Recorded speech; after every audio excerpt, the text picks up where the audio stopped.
Let you know that we have a couple of presentations. I'll be doing a brief overview of the annual class size report, which is in your packet. We do that presentation each year to talk about what our enrollment looks like and what we have for sections. And then also I'm very proud to have our teacher leaders and administrators here from each of our schools this evening, and they'll be providing an overview for you of the school improvement plans for the Wethersfield Public Schools. And with that, it's communications. Thank you, Mr. Emmett. Approve the administration of the Youth Choices Count Survey. So moved. Do I have a second? Second.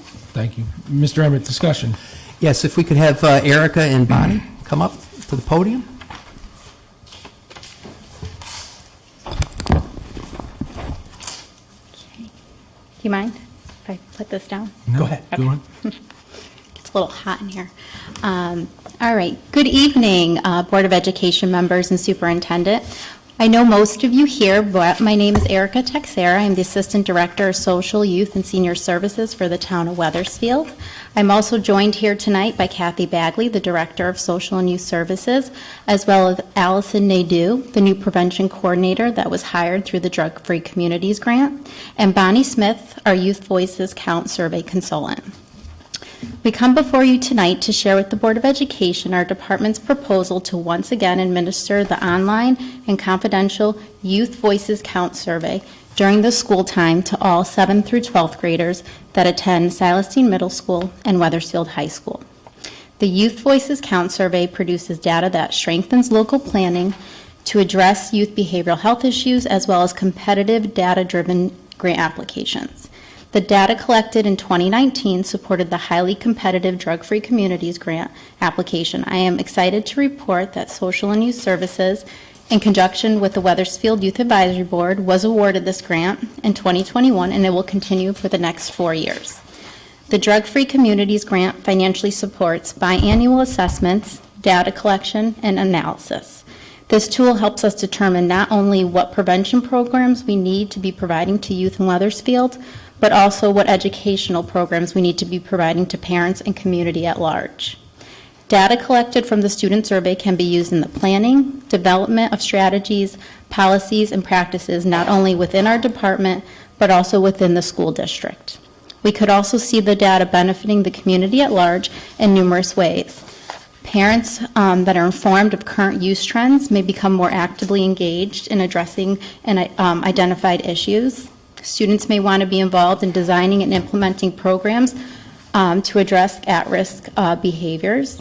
Youth serving agencies within Wethersfield can use the data to improve their own programs and services. By conducting this survey, Social and Youth Services is looking to solicit student input and perspective regarding substance use and at-risk behaviors, and to use the data to best guide our future planning. In the past years, Wethersfield, along with many other towns, including Meriden, Manchester, Vernon, Wolcott, Hebron, and Marlborough, have all conducted the same survey and found results to be favorable. We are looking to hire Bonnie Smith from B. Whalen Smith Consulting, LLC, to administer the survey once again. We've had a positive work history, and their experience in conducting youth needs assessment surveys has been phenomenal. Bonnie Smith is here tonight to answer any specific questions regarding the survey. The implementation is a 4-step process that will be conducted in the same way that we have done in the past. Step 1 would be parent communication, so a letter will go out to all parents informing them of the anonymous youth needs assessment that will be administered to 7th through 12th graders. The letter will indicate that some of the questions will be sensitive, their survey is completely confidential, the survey copies will also be available for parents prior to their child taking the survey, and questions and concerns will be, and they'll have a place to direct questions and concerns, as well as providing parents with the option of having their child opt out of the survey if they choose. The second step would be conducting the survey. Social and Youth Services will work with the school administrators and staff to determine which dates the survey will be conducted in each school. Conversations have started with staff regarding technical aspect of administering the online survey. The day of the survey, teachers will be provided with a script to read with the students before they start the online survey. The survey will take about 20 minutes. Students do not need to answer any question, do not need to answer every question, and as a reminder, it is anonymous. The third step would be data analysis. Our hired consultant will spend the next couple of months analyzing the data. Step 4 would be report and presentation. So once we've analyzed, the data has been analyzed, social and youth services will be provided with a draft report and a PowerPoint presentation regarding key findings. We would invite school district staff to review the draft report and key findings with us. Once the draft is finalized, we would then do a presentation with the final results for the Board of Ed. In conclusion, the results of the survey will guide social and youth services, the school district, and the Youth Advisory Board as we plan and provide prevention programs for our youth and promote overall community awareness. We appreciate you allowing us to come here tonight and share an overview of the youth survey process. Thank you very much. And do you guys have any questions? Thank you. Any board members with questions? Mr. Healy? Yes, it's great to see you, Erica, as a former to see member you of the as well. Youth Service Bureau with Mr. Lesser. Applaud everything you're doing on this level. I just had a couple quick questions. I don't know how many years we've been doing this, but what's been like average response rate from all, or is there a variant in the age level, or is it, could you give us just some? Sure. There's no right or wrong answer. It's Sure. just, it's just curious. Off the top of my head, Mr. Healy, I believe Wethersfield's response rate was 79 or 80% Right. students last year. That's pretty good. And that's what we like to see, that 80% or higher. Last year, we did implement surveys, our company, in the midst of hybrid learning in other communities, and we still found the response rate to be quite favorable, especially when students were provided an instructional video made in the community from whether it's a peer or a known adult in the community, encouraging them to take the survey if they feel comfortable. And again, entirely anonymous. There is no way for our company to know what any student says.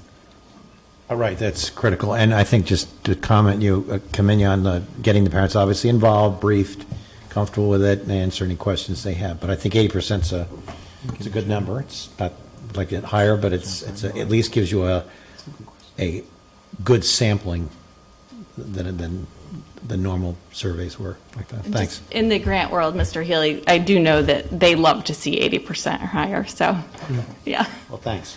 Ms. Granado? Thank you, Mr. Healy. You said you use this data for grant funding or to get these grants. What else do you use it for? I think I've heard it in the past. I'm just not remembering.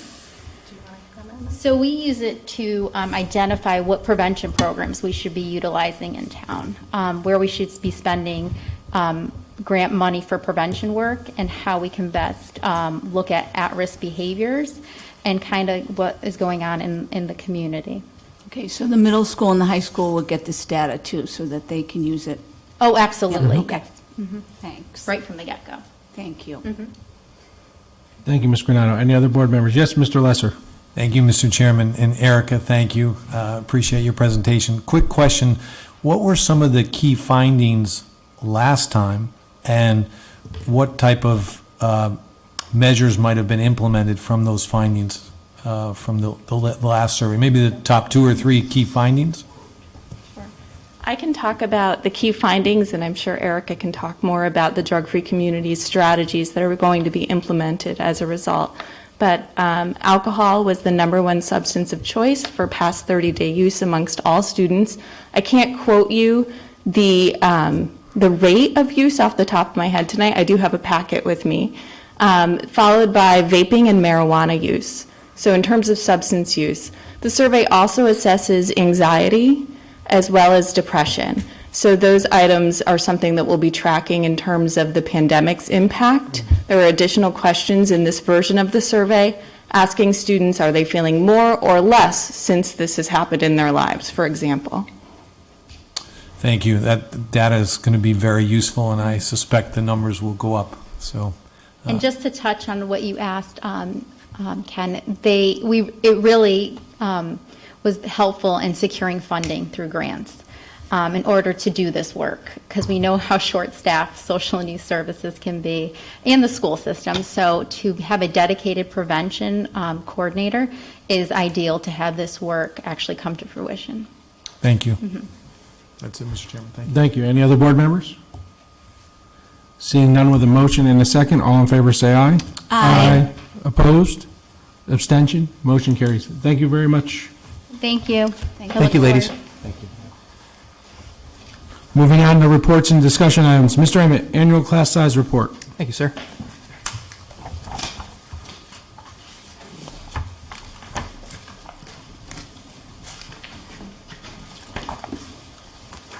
Oh, here comes the screen.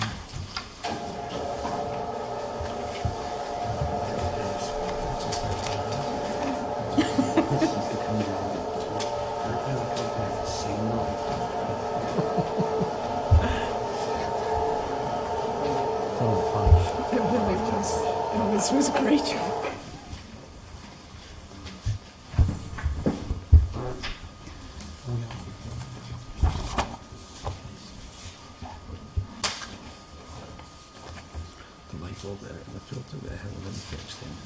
So I have to say, I'm awful glad that that projector works, because we're waiting about 6 months to get one. Yeah, it's, the supply chain's been a little bit difficult, so I'm glad it's working. Good evening again, everyone.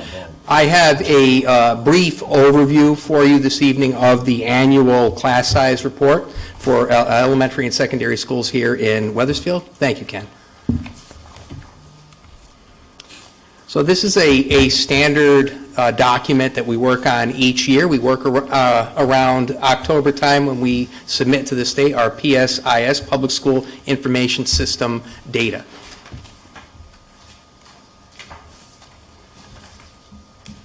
And you can see we have the comparison between 2020 and 2021. One of the things that was interesting, our enrollment study talked about the remarkable stability of Wethersfield, both historically as well as what we perceive in the future. And you see that here. Our early intervention pre-K, we are within 1. We're within 2 for elementary between last year and this year. We're down 4 at the middle school. We're down 3 at the high school. And the one interesting piece, the Transition Academy, we've almost tripled our enrollment at the Transition Academy, which is a program that we started as a district to provide opportunities for transitional services for our students ages 18 to 21. It's a building that we lease on the Silas Highway. So knowing that we have 17 students that we've been able to keep in district as opposed to going to out-of-district placements, certainly a step in the right direction. In terms of the sections, again, stable here. You may have heard back in the late summer, we were looking at numbers for kindergarten. We weren't quite sure what we would see in terms of our numbers for kindergarten. At Hanmer, we ended up with 2 sections. At one point in time, we were at 25 and 25 confirmed. We didn't think 25 and 25 in a kindergarten class was acceptable, so we added a section there. So the net between what we added and what we ended up reducing due to numbers, it ended up netting out at 0.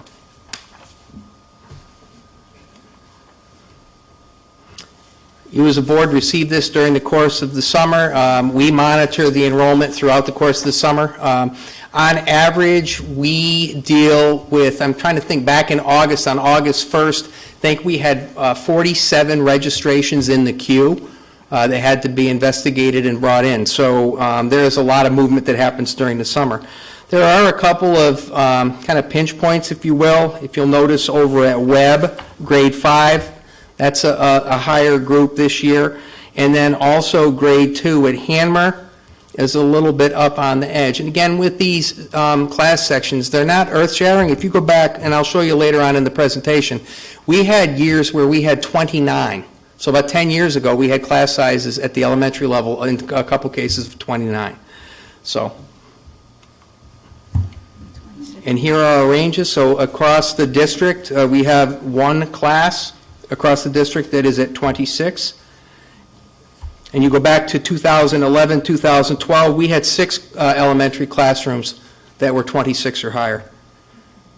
And again, a class size, average class size of 19.04. And here's the breakdown by school.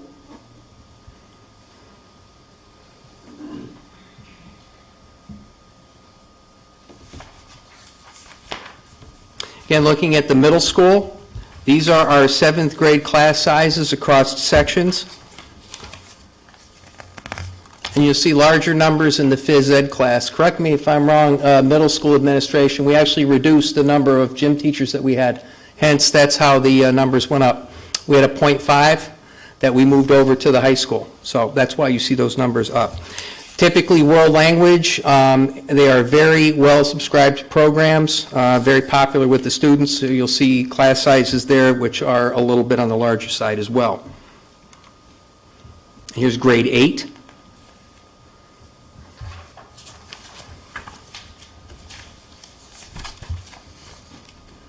And then here are our class size ranges over the past 10 years.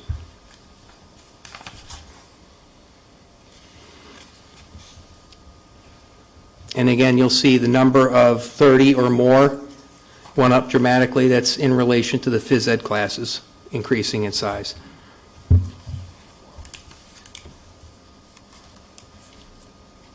And these are the classes by department. And you can see down at the bottom, phys ed. So 16 out of the 18 classes are phys ed classes. And then the other 2 are music, where you might suggest that you would have a higher class size for like a chorus. Looking at Wethersfield High School, these are our sections across the board. Again, these are all manageable numbers. And I must say, this reflects first semester only.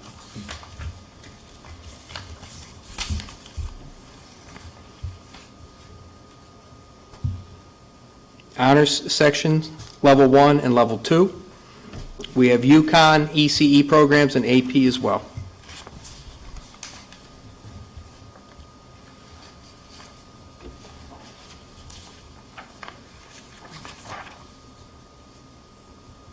Again, here's our sciences.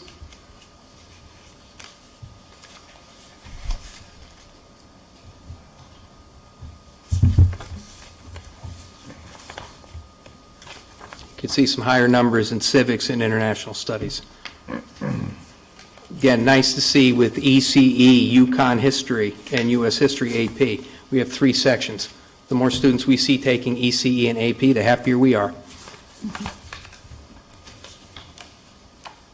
Also, you'll notice a new section for Black and Puerto Rico Latino studies. We have a section there. And again, that's in regard to the state mandate. It's not a mandate this year, but we felt it important to get that into the curriculum and get that into the school this year. So we have 1 section. And again, here's your world language.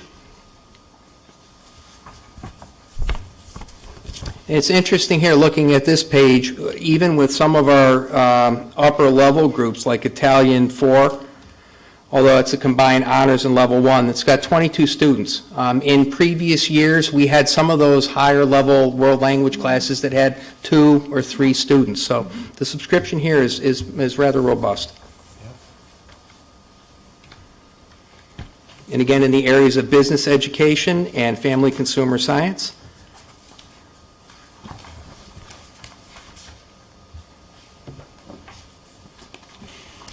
Good numbers here.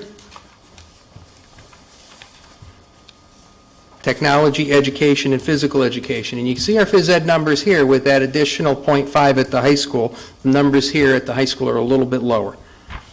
And again, more sections.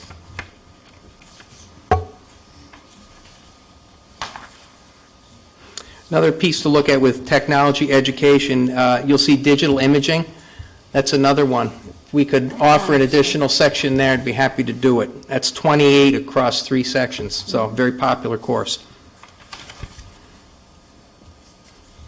Again, we have art and music.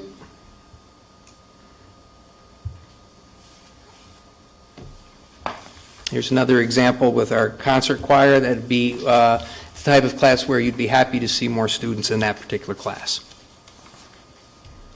And again, we have some other programs, Greater Hartford Academy of the Arts. We have 6 students that are participating in the half-day program. So they spend half a day with us at Wethersfield High School and then head to GA for the afternoon. Our ELL program at Wethersfield High School currently has 41 students receiving services. Our ALS program, that's our Adaptive Living Skills program for our students with special needs. That's currently at 10. And our alternate day program, this is probably the largest number of students I've seen in the 13 years I've been in the district. We're currently at 23.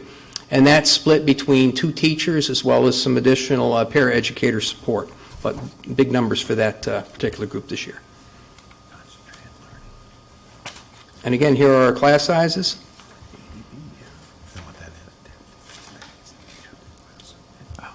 Manageable numbers with an average class size at Wethersfield High School of 20.6 students.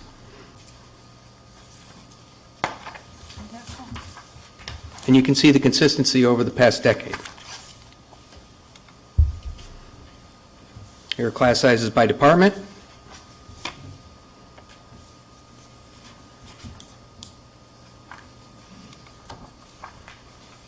And then here's a history of our transition academy between 2016 and 2021.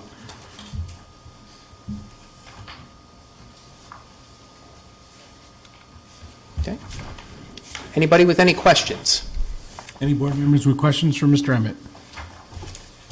Yes, I Ms. just have a Granado. comment, Michael. Sure. I have my little dream list here. We talked about class size and how we did not want to make it a policy. But if we were to talk to the teachers and principals, do you know any number that would come out? You don't have to tell me right now, but another time. Yeah, I could certainly ask that. Yeah. And, you know, one of the things I always say is the caveat, I'd love to have class sizes of 10, but we also have the stark reality of physical limitations within the buildings. And this past year, with the ESSER funding and the American Rescue Plan funding and all of the new resources that we put into the district, we built a lot of walls. We eliminated computer labs so we could create additional space for the resources and the support. So space, from a capacity standpoint, space is somewhat limited. So that's one thing that we'd have to figure. But I'd be happy to have that conversation with our principals and leadership teams. Oh, thank you. And Sure. the other thing, if you were to talk to the Silas Deane Middle School people and the high school people, could we ever have more languages? I for one, again, if I had my magic wand, I'd like to see world language at the elementary level, frankly. I'd like to see us starting even earlier than middle or high school. You can see by the numbers how popular world language is. So I would like to see us be able to extend that down to the elementary level, quite frankly. And just one more comment. I love the numbers we see for what we called our back of the high school. Hold on, I'll tell you what it was. It was computer animation, architectural engineering, digital imaging, transportation and energy and video production. That whole list, that is most popular. Very Glad. popular. And I think it's really indicative of the effort that we undertook when we did the renovation of Wethersfield High School. When you have a 21st century building and you can equip it as such, you can see the opportunities you have. So, yeah, very happy to see that that's popular among the students. Any other board members? Yes, Mr. Castillo. Thank you, Chuck. Well, the good news is that this kind of mirrors what were a long-range plan for our elementary schools. Yes. This is a big, thing that we've been working on for years. The other thing is, just through the observations, is that I truly believe we have a solid district. And behind the solid district are our teachers. And without you and being able to keep us going and keeping the class sizes and bringing in the families, I think that's a key component to why our district is so strong. Yep. Totally agreed. Thank you. Anyone else? Thank you, Mr. Emmett. Thank you, everyone.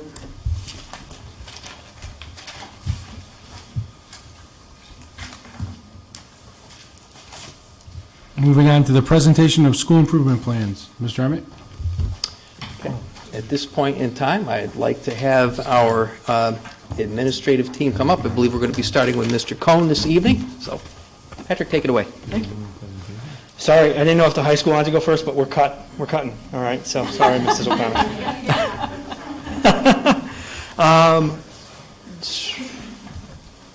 They do the lights again? Are we doing that? Lights, please. So while this is warming up, I'll just kind of basically introduce what we're going to do. If anybody was here a few years ago, we kind of started this process where for everyone's sanity and for, to show unification in our district, we wanted to streamline this process so you didn't get the same plan from 5 different elementary schools and hear the same thing 5 times. And so once again, we've joined forces with our teachers to come together because, again, not only do we have, yes, we do have unique communities within our district at all of our respective schools, but we have the same goals as a district. And so our efforts as administration and our teachers coming together has been to really have a united front and collectively move forward together for the success of our students in our district. So tonight you're going to hear from all of our elementary schools. All of our principals are listed here. You've met us. Thanks to Mr. Emmett. And of course, here are our teacher leader presenters from each of our schools. So you're going to have folks from Charles Wright, Emerson, Williams, Highcrest, Hanmer, and of course Webb. All of these people are taking their own time tonight to come out and present to you. They've taken time to plan with us as administration on their own time. So I really want to thank our teacher leaders for coming out and spending your time and committing to this tonight. So what you're going to hear, and one of the reasons that this is so important for us to be as united as a district, and it's been very nice to work K to 12 now that we have, with Mrs. Bannon and Ms. O'Connor over at the high school and middle school. We have a very solid team from the administrative level all the way to our teachers as well. And so we have 3 pillars based on our district priorities. It's empathy, achievement, and equity. And so tonight you're going to hear each of those priorities listed out and how they impact our school improvement plans and our efforts as schools to meet the needs of all of our students. One thing that I want to be very clear on too here is these are not 3 separate priorities. They all coexist and live together. So they do not exist without, one does not exist without the other. And they all work together, and collectively we're trying to work towards all of these. So without further ado, I'm going to present my staff from Hanmer Elementary School, Ms. Deb Vicente and Ms. Kate Barrett.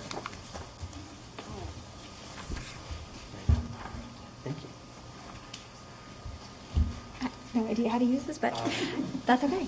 It's just, Just over for. Yep. Okay. There you go. Which one's go? Okay. You're welcome. Thank you. Hi, everyone. My name is Kate Barrett. I'm a teacher at Hamner, and I teach 4th grade this year. I'm happy to be here. I am going to talk a little bit about our new social emotional learning curriculum, which is Rethink Ed.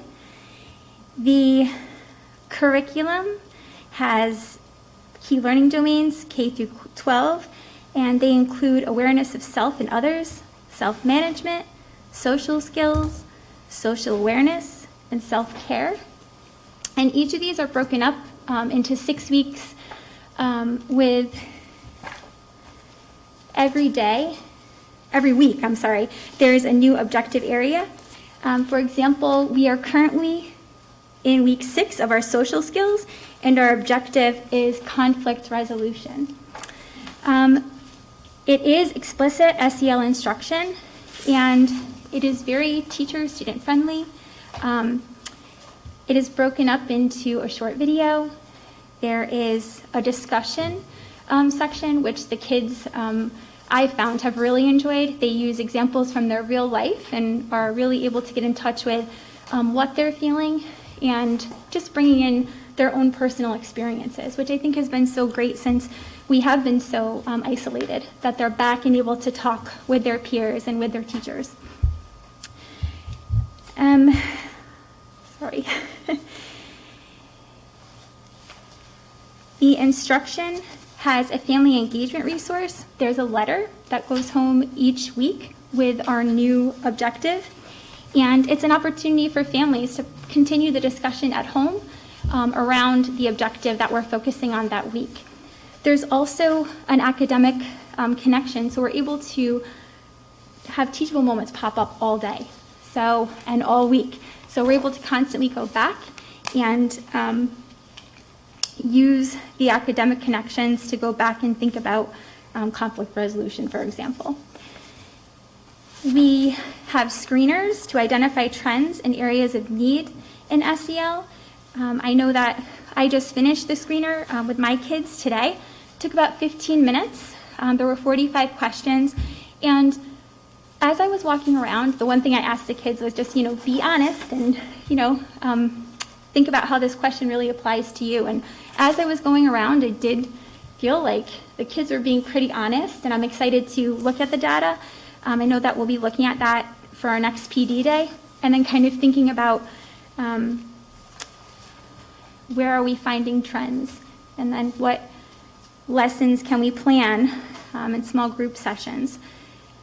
The explicit SEL instruction also is great because there is a tier 1, 2, and 3, so we're able to differentiate for different populations and different groups and different lessons.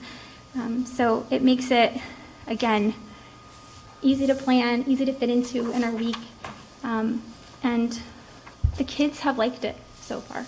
So.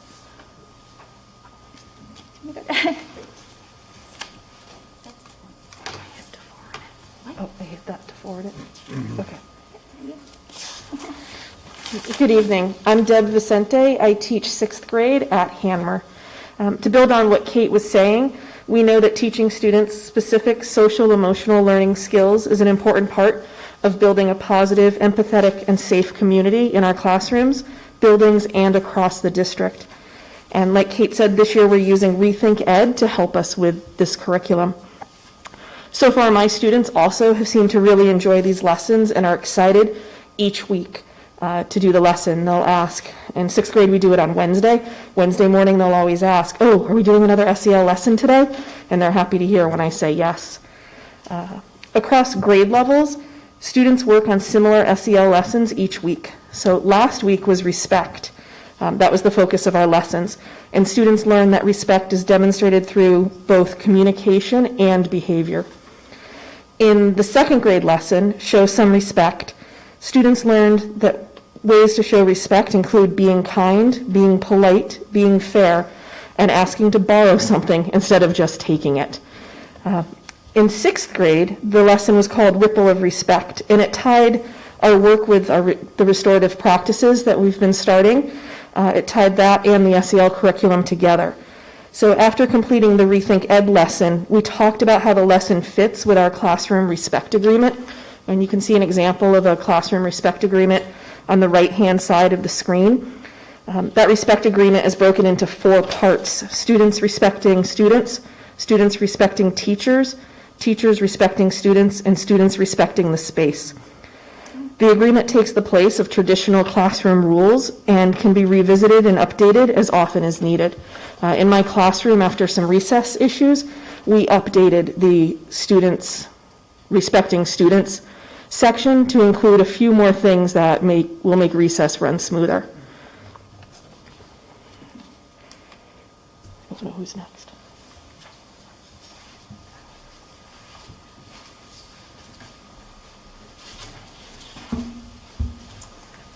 Hello, I'm Sarah Waltman. I'm the school social worker over at Highcrest. Highcrest will kind of have the next couple slides. So I guess I'll start with a little bit of the respect agreement, since we have another respect agreement up here.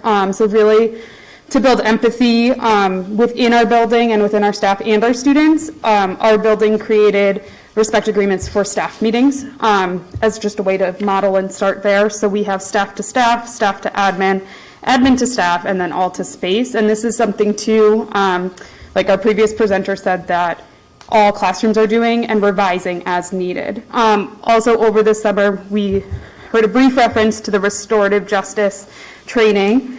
So a group from every building was able to spend some time with Joe Brummer, who is wrote this book on building a trauma-informed restorative school, which really helps to build that capacity for empathy amongst staff and students. This training, really focuses on how staff and students can respond to different behaviors in different situations in a more empathetic and understanding approach. And then again, one of the ways we can do that, just like we heard with the recess adjustments for the respect agreement, is through this respect agreement. And then I will pass it along to...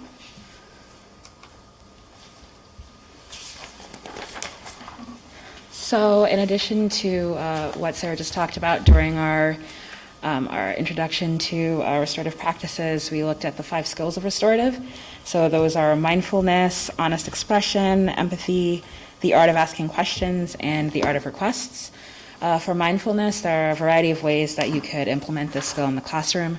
One way that I've been successful using this in my room is taking a mindful moment at the beginning of each lesson.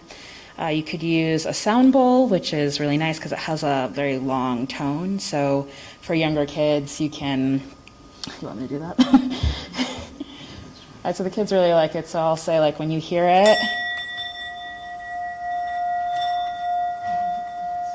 raise a quiet hand when you hear the sound go away. So you can see the kindergartners just melt when we do that.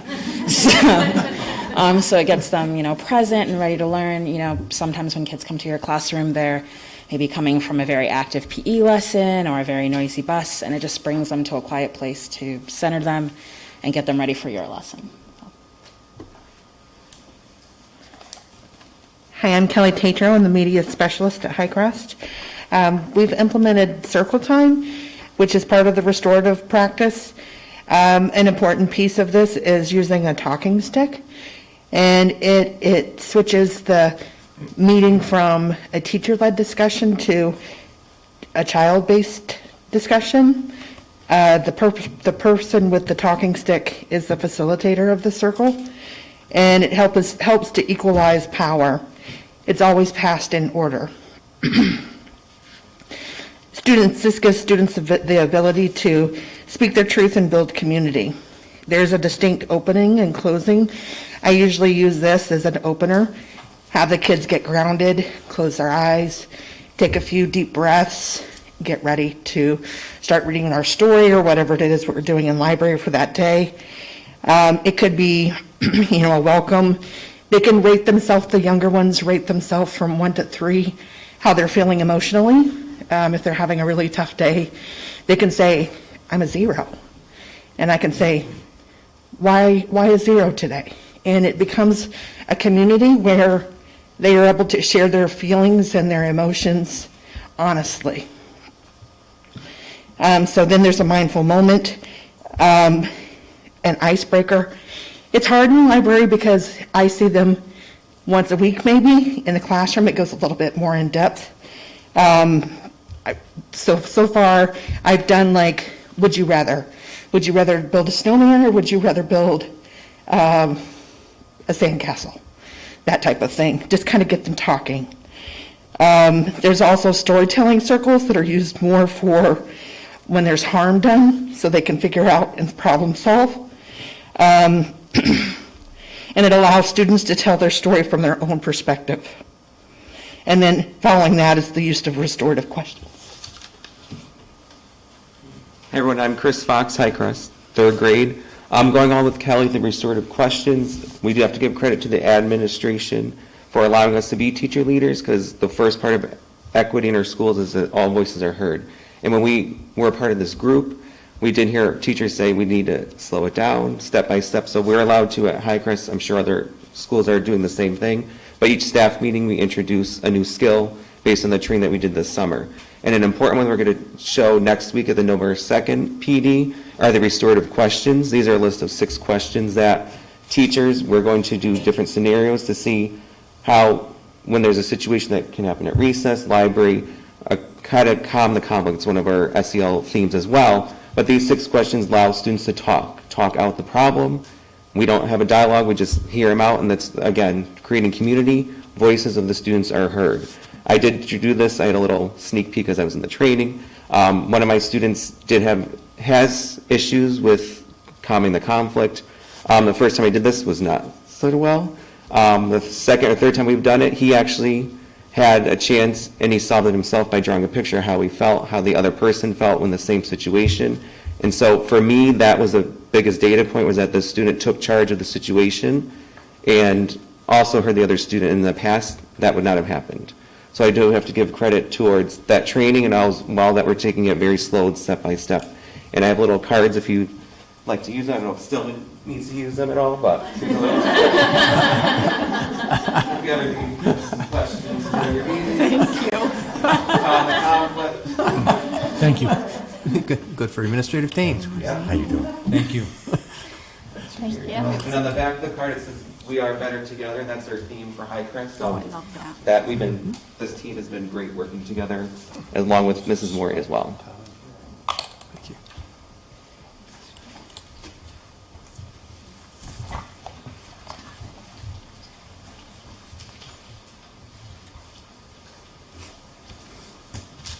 are guessing. So when we push the button, we're going to find out if we're the right group or not. We are. Hi, everyone. I'm Dee Dee Mahoney. I am the new math interventionist at Charles Wright School. And tonight, we are here to talk to you a little bit about the ways that we are supporting achievement in our school, focusing on our students. One of the things that we know post-pandemic is that it's really important for all of us to get back to the roots of what we've done as educators to best target the needs of our kids and help them move forward. And that starts with formative assessment. We can use formative assessment in so many ways because of the information it provides. Formative assessment, unlike summative assessment, can be something quick and simple, like pulling up next to a child, doing a quick reading record, asking a student to sit down, go over some math facts, checking a homework page, looking at a couple of quick check problems in a Go Math book. It can be generated through a student discussion, a grand conversation after a read aloud to see what skills and things students are able to demonstrate and how well they are acquiring those things that we are trying to teach. The plethora of information is important because in order for us to really help our students achieve, we have to make sure that we are looking for the insight that we need to tell us how successful our teaching practices are. If the students aren't learning, is it something that we're doing or not doing that we could do better? Or is there an opportunity to further support that student in their learning? And the data that we get from formative assessments informs us not only about what's happening in our individual classrooms, but on a macro level, what's happening in our school, and on a micro level, what's happening in the learning life of each individual student in our school.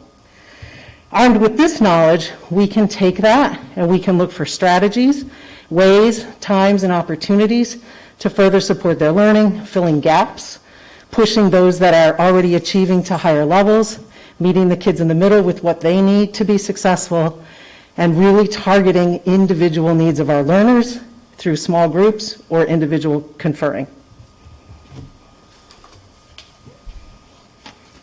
Hi, I'm Marissa Case, the new reading consultant at Charles Wright School.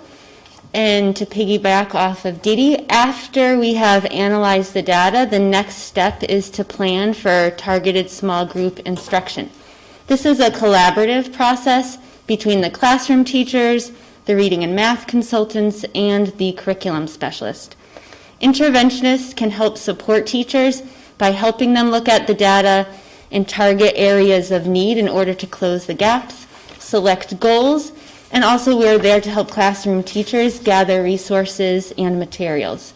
Some examples of small group targeted instruction in reading might be a group working on a particular decoding skill, fluency, comprehension strategies such as summarizing or determining theme. In math, small groups may be working on fact fluency, computation skills, or a particular fraction concept, and those are just to name a few. During the Tier 1 reading and math blocks, classrooms are receiving push-in instruction from building tutors or from reading consultants and math interventionists.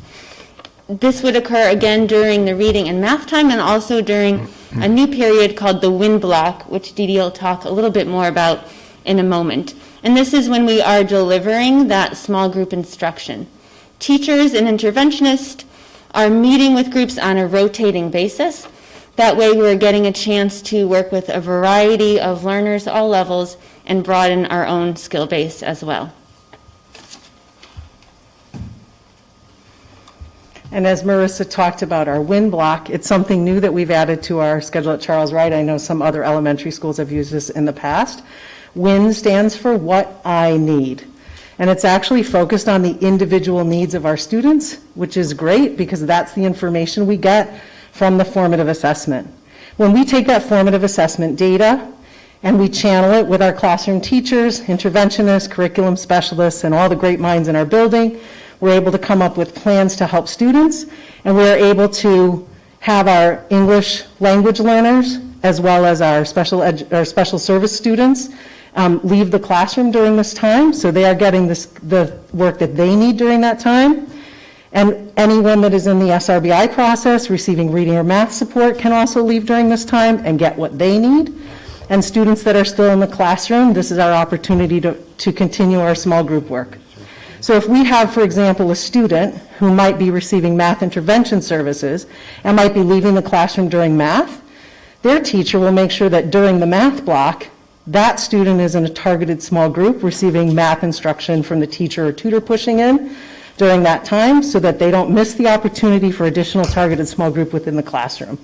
The same can be said for reading. If the student leaves the room, they receive their reading support during reading, and then other students who are in the room during WIN can receive that same support targeted to their individual needs at that time. We feel like if we can take our formative assessment work and be really smart about disaggregating our data and really focused on the needs of our students, taking that information to provide the best targeted small group planning that we can do, and then execute that plan either during our WIN block or during our classroom teaching blocks, we have to be able to help kids move and start to kind of close some of the learning gaps that we've seen as a result of the pandemic.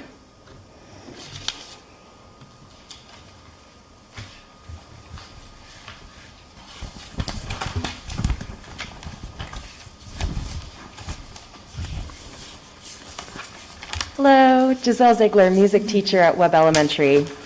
I'm here to talk to you about how we are using collaboration at Webb to improve student achievement. So the way we're doing this is twofold. The first way is by incorporating new morning student work teams for teachers. We took a look at our schedule and noticed that there was time in the morning where teachers could be meeting on a bi-weekly basis with their grade level team members to focus on student work. So in this time, teachers are able to meet with each other to talk about student work, as well as our EL team, as well as our interventionists, our curriculum specialists. So having those conversations about what is best for students and how we can improve their achievement. The second way is through PLCs, or professional learning communities, that we've incorporated this year. So educational research tells us that adults learn best when they are collaborating and when they are given choice. So in collaboration with our principal and our leadership team, we came up with 4 different PLCs that we'd be focusing on at Webb this year, including achievement, climate and culture, equity, and innovation. Teachers were then given choice about which PLC they'd like to join. And Mr. Craig has given us time at staff meetings, and will continue to do so, to collaborate within these teams, with our ultimate goal being improving student achievement, as our work is every day at school. And with that, I'll give you over to Amy. Hi, I'm Amy Carlson. I am the new math interventionist over at Webb. I'm going to be talking about how we provide targeted professional development. And one of the ways that we do it through, actually a variety of ways, but one of these is through our student work teams, as Giselle was just saying. Student work teams meet each morning in our collaboration station, which I think is a cute name. In this 2-week cycle, each grade level will meet with members of our instructional leadership team to sift through student data, share resources, and through this time we can create our small groups and share resources that could be used during our WIN time or through the teacher's content blocks. Another way that we target professional development is through a choice-based professional development, PD. Like recently, we had a choice PD regarding WIN time, and teachers chose from math, reading, or WIN structures, and it was a great success. Teachers just really liked it. They enjoyed being able to have their own WIN time, in a sense. And with our curriculum specialist, our reading consultant, our math interventionist, and everybody else who was involved in it, it made for a successful PD, so we decided to try it again. So our next one is going to be through our student work teams. We're going to have a choice again for teachers to choose, and the options this time will be SEL, EL, math, BAS, writing, and teachers and staff collaborate during this time to create ideas that can be used in our classroom to strengthen the Tier 1 and Tier 2 targeted small group instructions. Good evening. I'm Sarah Johnson, reading consultant at Webb. And I am here to talk to you a little bit about our ongoing process to streamline and to make great improvements to our SRBI process. And SRBI is really meant to be providing layers of support for our students. So as you heard Marissa Case talk about, and Amy Carlson talk about, and Dee Dee talk about, we are really working to make sure that we are providing multiple layers. So in order to determine where our resources, our tutors, our interventionists are going, we are continuously looking at our data. We do this both formally and informally. Right now, all of the elementary schools are in the midst of a formal process of looking at the data. We had our fall universal screens, and all of those interventionists are meeting with teachers to go through very quickly their class lists to talk about where do we see areas of need, of concern, and what can we do. In some cases, teachers are asking for additional diagnostic assessments in order to help kind of streamline our process and pinpoint the specific needs for students. In other cases, we know exactly what the need is, and we're able to start formalizing those groups and scheduling students for additional supports during the WIN block. One of the other things that we're really working to do with the SRBI process is improve communication, both so that teachers understand the structure and the process, where to find things, and not make it a mystery about how students are able to get additional support. And so I know at Webb we've worked really hard to kind of communicate that process, to meet with teachers, and to make sure that they have a schedule of their formalized meetings for throughout the year, but that they also know that our doors are open and that they can come to us at any point in the process. And then the last thing that I want to talk about is what the district reading consultants and math interventionists are doing to ensure some equity across buildings and to ensure that we have truly research-based practices. We have started developing a bank of collaboratively crafted goals for students. And so this is being done with the support of Dawn Campbell, our instructional supervisor at the elementary level. And we're really working to look across all of our plans and say, okay, we have students who have common needs. How are you crafting their goals? What are you using to measure those goals? What are you using to provide as resources? And that communication and collaboration is really helping to streamline the process as well. Thank you.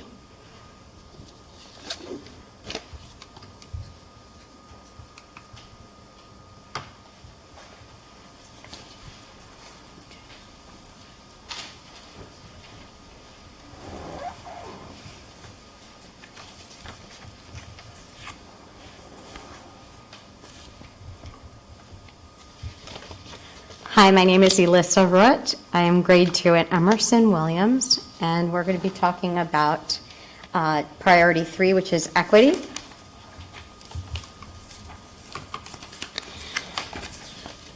So a few years back, as a book club for summer reading, we read Courageous Conversations by Glenn Singleton, actually Courageous Conversations by Race. During our book club, we were also offered a choice of some training, which we received through CREC.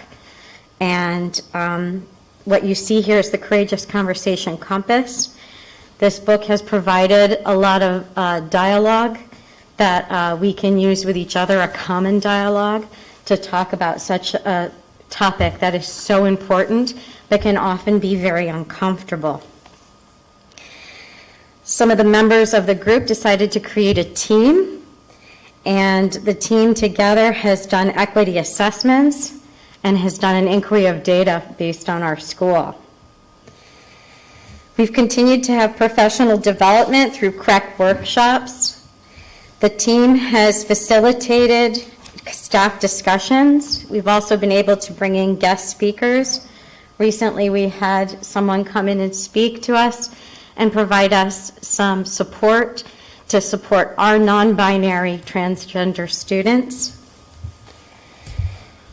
We also had a parent panel where we invited parents of our students of color, which was also very enlightening, gave a lot of great information.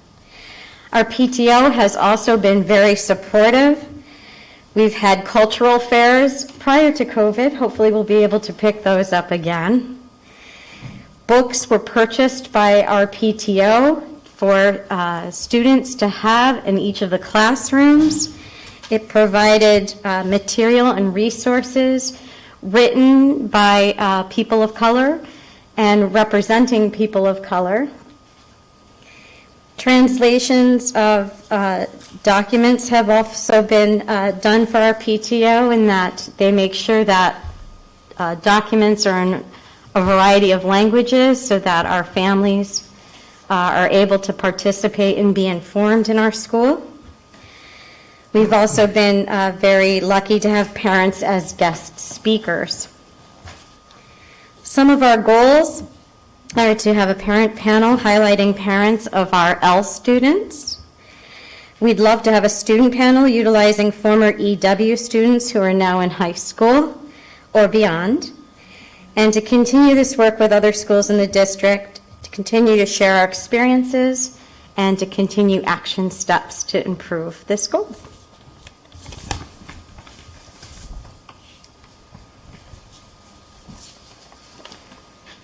Good evening. My name is Pamela Jones, and I'm first grade at Emerson Williams, and I'll be talking to you tonight about the Wethersfield Social Justice Coalition. I'm a member of the steering committee.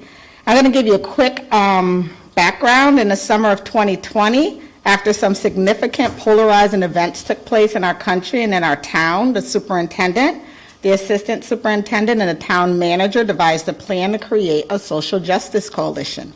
They put together a steering committee of diverse representatives who have made a 3-year commitment to this work for the purpose of getting the work up and running.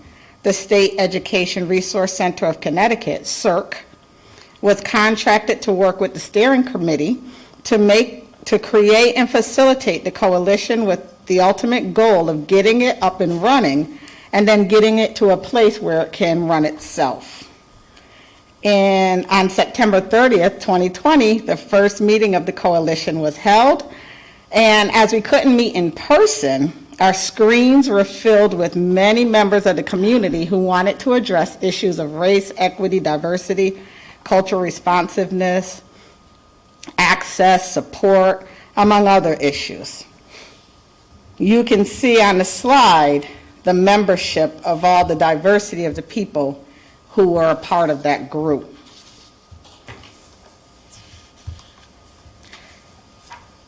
Each monthly meeting of the coalition begins with a technical portion. The technical work includes reading articles and watching videos with the purpose of gaining knowledge from experts. We have learned how to use the Courageous Conversation Compass that we just saw and what it means to racialize our voice. As a coalition, we are learning together. We are learning how to have difficult conversations regarding social justice issues with our neighbors, coworkers, and friends. Over the last year, the coalition members have participated in the process to establish priorities. These priorities have resulted in creation of 3 subcommittees.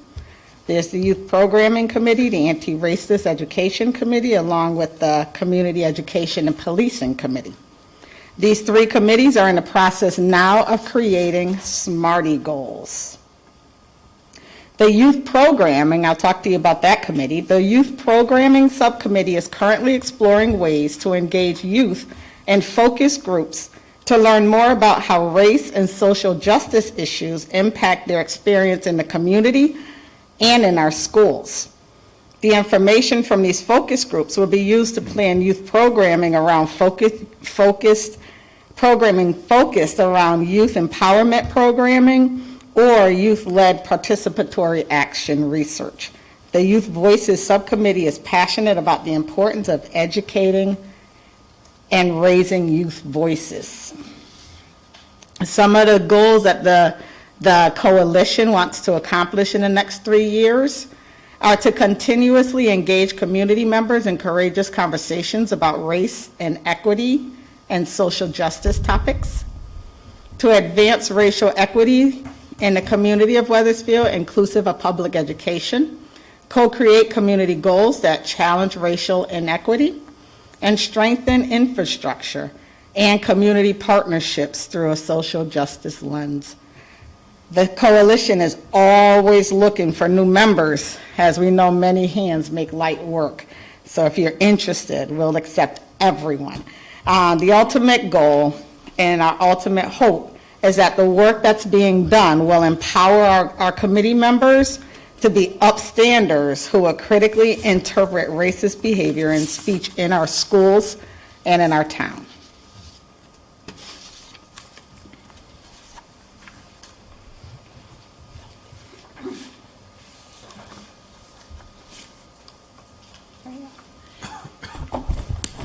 Good evening. My name is Emily Woods. I'm a grade 5 teacher at Emerson Williams School. I'm here tonight to talk to you about the Connecticut Teacher Residency Program. And this is a program that Mrs. Jones and I have been given the opportunity to participate in towards our work towards Priority 3. So over the summer, Mrs. Jones and I went to a training with CREC for the Teacher Residency Program. This is an alternate route to teacher certification for adults in our community who have a college degree in something other than education. The goal of this program is to attract and retain teachers of color in Connecticut schools. So our residents receive hands-on training in our classrooms. They participate in the education courses for 18 months and work with a mentor teacher for 1 school year while receiving pay and benefits. And the residents are eligible for full-time teaching positions in our school district upon completion of the program and certification requirements. The next slide here is probably the most important as far as why our work matters. If you look on the left, you'll see the racial makeup of the students in Connecticut schools. So this data is from the 2019-2020 school year. Then if you look to the right side, you'll see the racial breakup of our teachers in our classrooms. So when we look at this and we think, why does this matter? Why is this work so important to us in conjunction with all 3 of our priorities? Many of our students are not seeing themselves in their teachers or their school leaders. Our work with the Connecticut Teacher Residency Program matters because it ensures a more diverse teaching staff in our schools. The Teacher Residency Program allows our students of color to see themselves in our teachers. The program builds pathways to inspired leadership and passionate teaching. We have great potential to make lasting change for decades to come. When our students see themselves in our teachers, we can unleash their full potential. We inspire our students to create their future. We build confidence in our teachers and in our students to transform education. We make our schools inviting places to learn and inviting places for our students to later potentially return as educational leaders themselves. And what does the program look like in our classrooms at Emerson Williams? Right now across the state there are 45 residents. This is their 3rd year and this is their largest group of residents they have. Pam and I are each working with a resident in our classroom. So right now at this point in the year the residents are currently observing us. They're learning our school procedures. They're building rapport with their students, with other teachers. They attended parent-teacher conferences, so they're developing the relationships that they'll need in our school community. They're observing the administration of assessments and how we use data to plan our interventions and instructions. They're taking education courses to learn about the theories and best practices that they see daily in our classrooms. Their work in the classroom provides hands-on experiences to support the development of these practices. And as their comfort level and knowledge base increase, the residents will take on more responsibilities in the classroom. In January, they'll begin their student teaching portion of their residency, and our 2 residents are supported by their mentor teachers, so Mrs. Jones and myself, but also a mentor coach from CREC. Does anyone have questions about any of the material that was just presented by any of the teams from the 5 elementary schools? So thank you so much, first of all. Thank you for all the teachers who came out in their time. I have a comment more.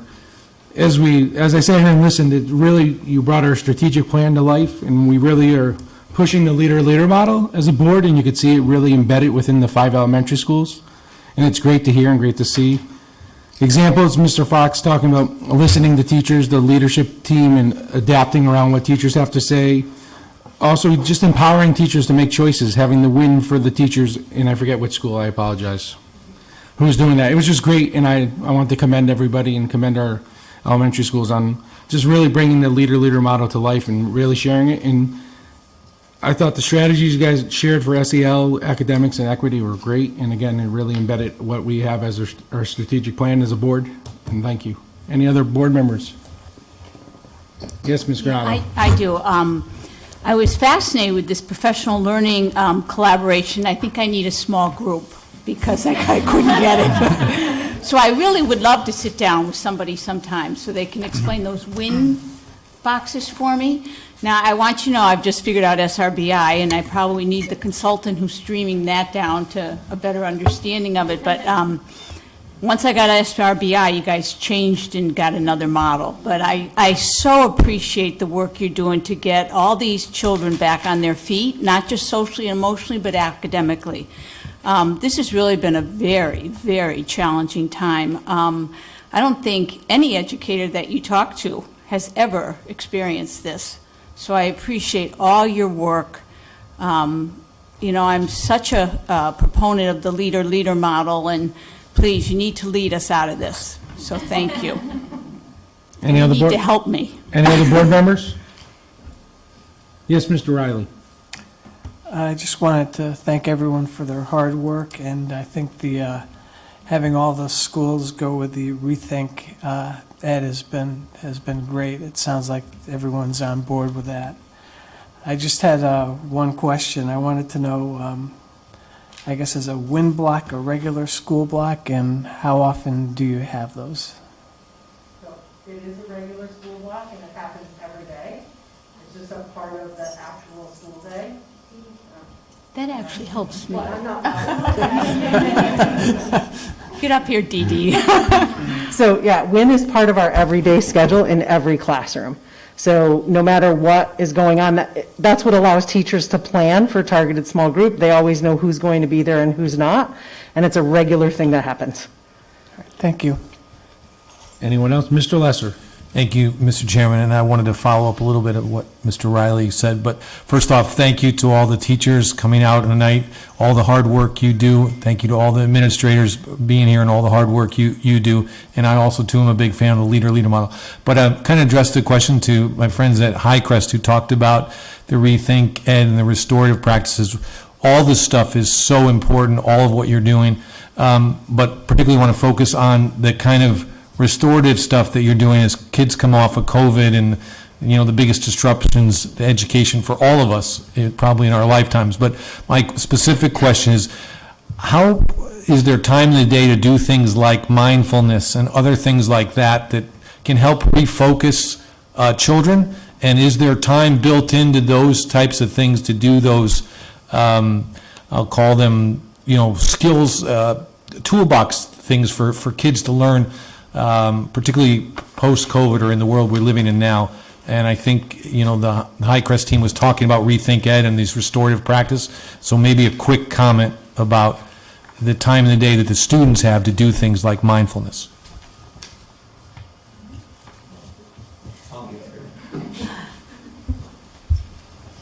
So in our schedule, similar to WIN block, WIN's a 45-minute block. The SEL we have at Highcrest is 15 minutes, like a morning meeting, but it's carried out throughout the day. There's another 15-minute section at the end of the day, so it's kind of like a beginning checkpoint where you have your morning circle, use the calling bell. At the end of the day, it's, again, reflect back. The Rethink Ed also has academic areas it crosses, so there's like math ideas on one of the sheets we print out each week. There's science, social studies, so there's integrated content areas as well. So you could hit these areas in a lot of other subjects. And we did talk in our training this summer, and admin is all for it. We're trying to do it with Fidelity this year. So again, we're encouraging teachers as leaders when we do our PDs at in-house that take your time. If it takes you into your reading block, it takes you into your reading block. This is very important for the students to do and to learn, because as my example, that student learned the right skills to solve a problem within 30 days of school instead of taking the whole year. So we want to do it with fidelity and as best we can. Got it. Perfect. Thank you. Thank you, Mr. That's it, Mr. Chairman. Thank you. Thank you. Mr. Cassio. Thank you, Chuck. Thank you all. It was a great presentation. I do have one question. The Connecticut Teacher Residency Program, is that just exclusive to Emerson Williams, or is it your goal to get it in all the elementary and middle and high school? It is our goal to expand the program. I'll answer that one, John. I can tell you right now, because we just did a presentation today at the Hartford Area Superintendent's Group. I appreciate the support of the board to participate in this particular program. We saw it as a definite need in this district. Right now, at this point in time, the Connecticut Teacher Residency Program only offers certification opportunities from K to 6. They are working to expand that. Another area that we saw was a real need was the area of special education, so they're also looking at expanding to that area as well. From a standpoint of expanding it out in the district, I would love to be able to do that. As you heard from Emerson Williams, they have already done some of the equity work. They had done the equity assessment. That is one of the things that needs to be done as a participating school. In addition to that, both Emily and Pam are both trained. They're team trained. That is another one of the expectations. So in terms of expectations of expanding, I would certainly love to do so. You'll hear about it at budget time. I would love to be able to double the number of residents for next year. Absolutely. Thank you, sir. The other question, it indicated in that they are paid. Okay, is that paid by the district or paid through CREC? They are paid by the district. Okay.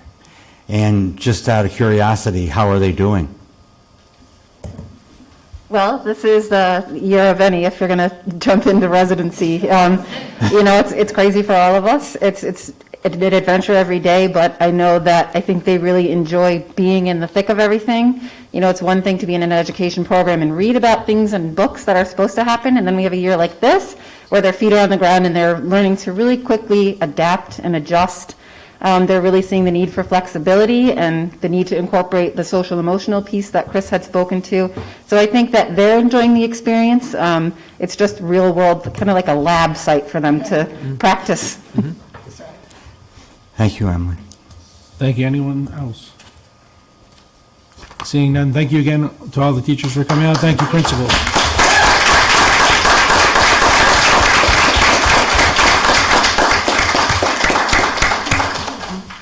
Middle school and high school, come on down.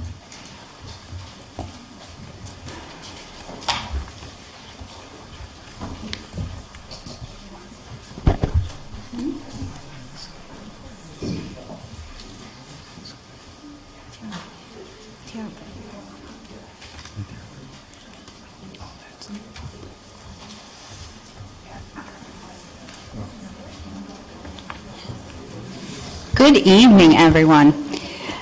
My name is Rosalind Bannon. I'm the principal of Silas Deane Middle School, and I am pleased to be here tonight with my members of my leadership team, my very talented leadership team, to speak with you a little bit about what Silas Deane Middle School is doing and our school improvement plan. You will find that much like the elementary schools, we're very much aligned and cohesive, and the same thing when the high school starts talking. So it's really an exciting thing to see that all the schools throughout the district have a cohesiveness to them, and that all of the themes follow through. My team here with me tonight that's going to speak with you is Melissa Morello.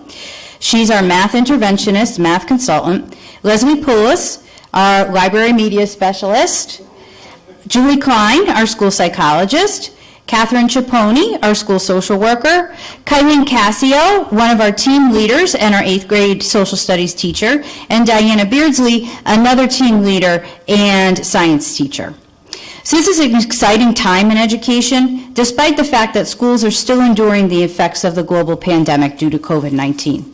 It's exciting because we get the opportunity to use a fresh lens to examine how we do things at Silas Deane Middle School. And as a result, we get a chance to set a few clear, concise goals that we can consistently focus on. As we settle back into being with all of our students at the building every single day, which is absolutely wonderful, we are taking the approach that less is more at Silas Deane Middle School. We decided that it would be best if we focus on just a few things and take a deep dive into them so that we can have fidelity to them. We're confident that by doing so, we will be able to see our staff and our students attain goals and achieve both growth and success. I'm going to turn to the team now so that you can learn a little bit about the SDMS SIP.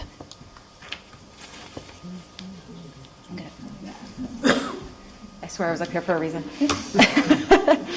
So, good evening, Siobhan O'Connor, principal of Wethersfield High School.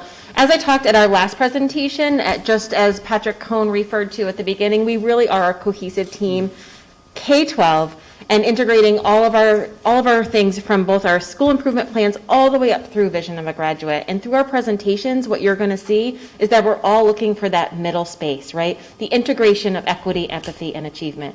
And so what we did in preparing for these presentations is ensuring that we were all working together. All principals got together to form our presentations to also, for your benefit, we were not redundant. And so we covered major points that were active in all of our schools, but you will see the carry through all of the presentations tonight. And so with that, I will open it up to the Silas Deane team.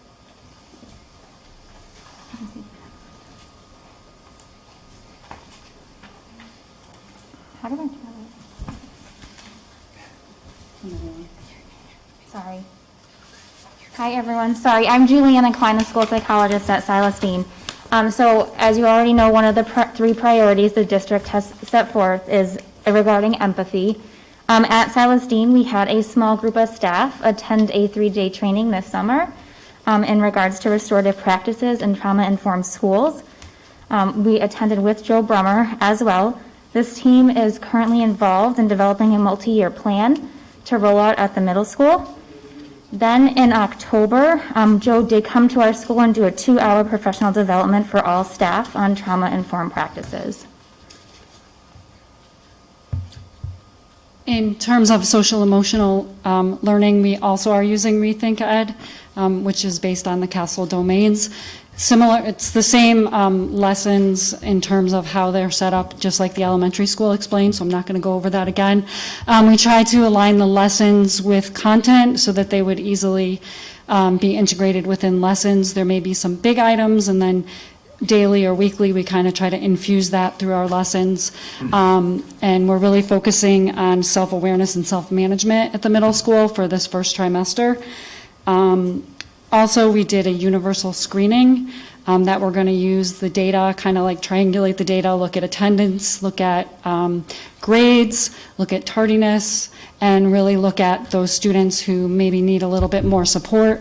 Some of that support will be in the classroom, other support may be in small groups with the support staff, counselors, and school psychologists as we start to look at the data. But it's really exciting when I hear that the elementary schools are doing the same thing, so that as the 6th graders come up to 7th grade, it's just one continual process. So we're hoping that through this, we're going to have some equitable practices and also increase achievement. Hi, I'm Catherine Giappone. I'm the school social worker at Silas Deane. In addition to our SEL practices or restorative practices and our trauma-informed practices, we've been trying to promote a positive school environment with our culture and climate. In doing so, we have created many teams and clubs, including our Kindness Club that is promoting kindness throughout the school. We are trying to promote monthly awareness, including National Bullying Prevention Month, National Suicide Prevention Month, along with creating a Gender Sexuality Alliance, the GSA, which promotes and helps students who identify in the LGBTQ plus community as well as allies to come together and work together as a team to promote this positive culture and climate throughout Silas Deane Middle School. Hi, I'm Kylene Casio. I teach social studies at the middle school. In addition to all of those practices that my colleagues were just describing, several members of the SDMS community have been asked to join the Effective School Solutions Champions team. On November 2nd, we will receive a full day of PD on their program, along with monthly classroom observations and personal coaching sessions with the ESS representative.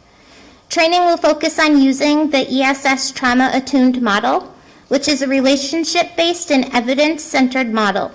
Adults work to strengthen their resiliency through awareness of trauma and its effects on overall health, development, and success. A goal of this model is to be preventative rather than reactive. If we are better able to recognize and address trauma, we hope to decrease challenging behaviors and negative mental health outcomes.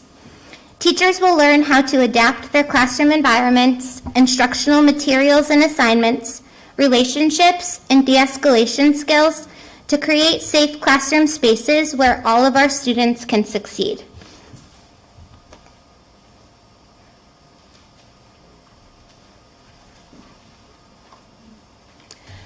Hi, I'm Melissa Morello, the SCMS Math Interventionist, and the next focus area that is a district priority is achievement.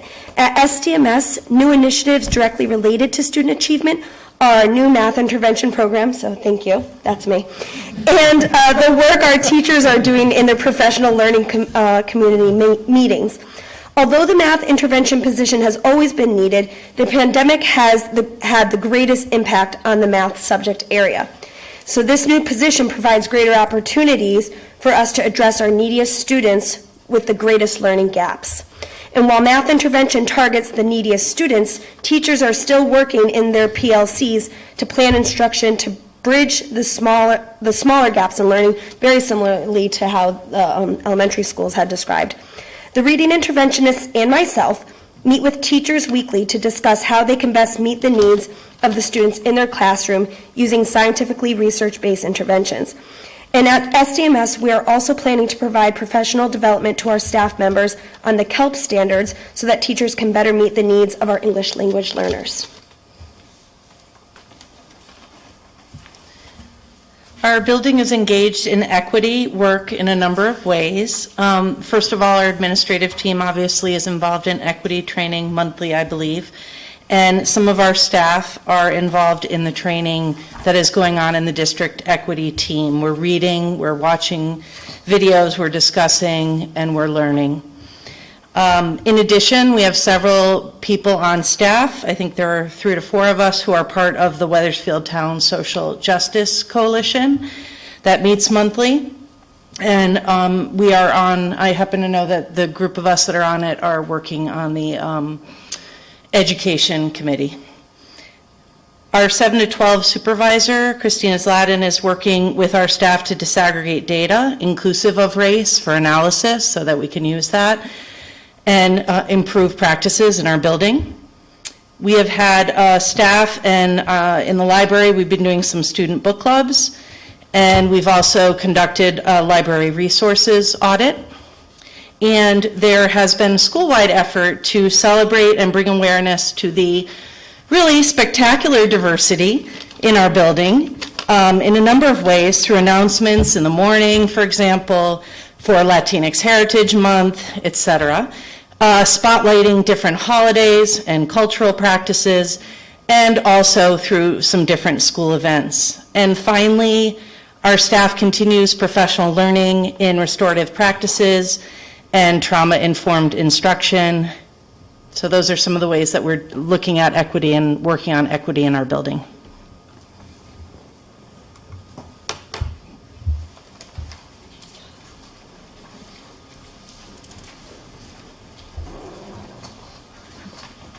Hello, me again.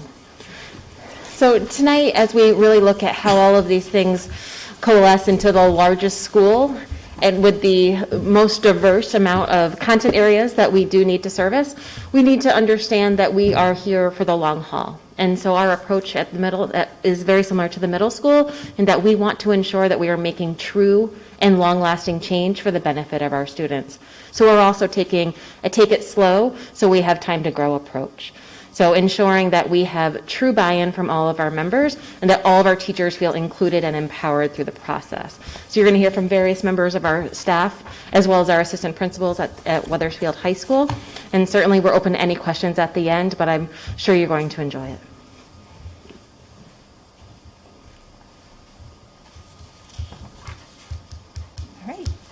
Good evening, everyone. I'm Alicia Becker. I am one of the Italian teachers at Wethersfield High School, and this is Kelsey Kapelczynski, one of the math teachers at Wethersfield High, and the two of us are 2 of the faculty members on the WHS Restorative Practices team. And it's a group comprised of 4 teachers, so us, Lisa Tomaskowitz in special ed, and Ashley Kavanaugh in social studies are 4 wonderful administrators, and Barb Ellis, who is one of our administrative assistants at WHS. We, too, over the summer, attended the training, the training session, which was facilitated by Joe Bremer. And we kind of came together and created a multi-year plan to implement restorative practices in our building and to strengthen relationships within our school community. And I'm going to hand it over to Kelsey, who will tell you a bit about our first step in that process. So as Alicia was saying and Siobhan was saying, we were trying to kind of take it slow at first because it was a lot of information at the training, and we really want to make sure that it takes hold, right? We don't want to just start something and not have it take hold. So what we decided to do after going to the training was something that we found was that it was really relationship based. The whole basis of it was creating good relationships, strong relationships, and really just that strong sense of community. So we thought about what would be a good starting point for that was just looking at our staff relationships, because our students see how our staff interact daily, and if they don't see positive relationships, they don't have a good model for them to be following.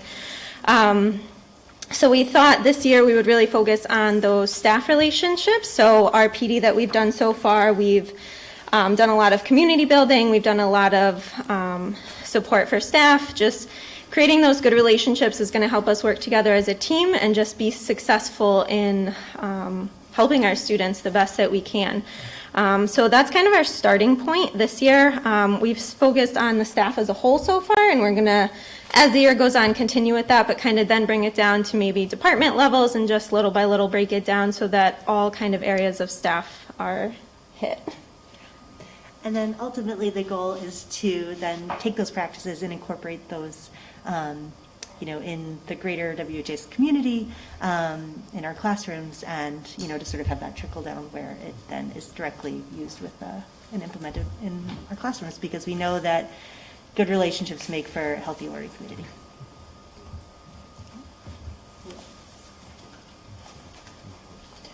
Good evening, everyone. Tyler Webb, one of the assistant principals. And I'm here to talk about WeConnect.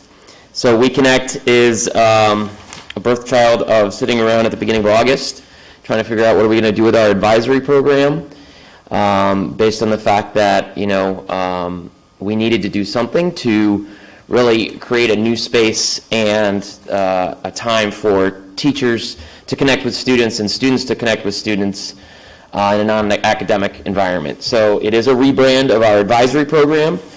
But the benefit of it is that we do have this Rethink Ed curriculum, and so myself, Lauren Kramer, our school social worker, Pam Harrison, school psychologist, and Silvana Pepitone, the other school psychologist, we sit down weekly, look at the curriculum and all of the different lessons they have. We kind of cater it to what it is that is going to work best for us relative to the feedback that we get from teachers as well as the feedback that we get from students. And we use it on a weekly basis to talk generally, and at this point with students coming back after 18 months of not being students and living with one another. I think the biggest thing that we are addressing and seeking out is and talking to students about is appropriate use of cell phones, social media, issues that I think not in a school environment. There was little, there were very few guardrails, I think, for students staying at home and studying at home. So now that we're in an environment and in a community, our hope is through having these conversations that we can, in conjunction with the work that's being done relative to restorative practices and the adult SEL that's happening, that the school can promote and have a better culture. As we move forward, right now our lessons are 9 through 12. They're uniform between grades 9 and 12, but we're hoping to, and we will be changing so that they are grade level appropriate. WeConnect meets for 40 minutes or 38 minutes, I think 37 minutes, the first day of the week. We put it in the middle of the day, so we wanted to try to have it on whatever day is our first day of the week. If we have a Monday off, then it's on Tuesday, and then obviously on Mondays, to get the week going and to be as a touch point for teachers to meet with students and have conversations with students beyond the, whatever the rigors are of the academic setting that they're normally in. As we continue to move forward, and as hopefully we move away from and beyond this pandemic, we're looking at returning having some grade level assemblies to address specific needs of each grade. There's been a lot of conversations and talks. There's a student group that just began and got together last week to discuss issues of student mental health. So hearing the students about these issues and exploring options to be open to listen and to hear what they're going through is another channel through WeConnect that we want to utilize. So that's definitely, I would say a big focus of our return is that we know that students are struggling, and we want to be able to provide any opportunity we can to assist them.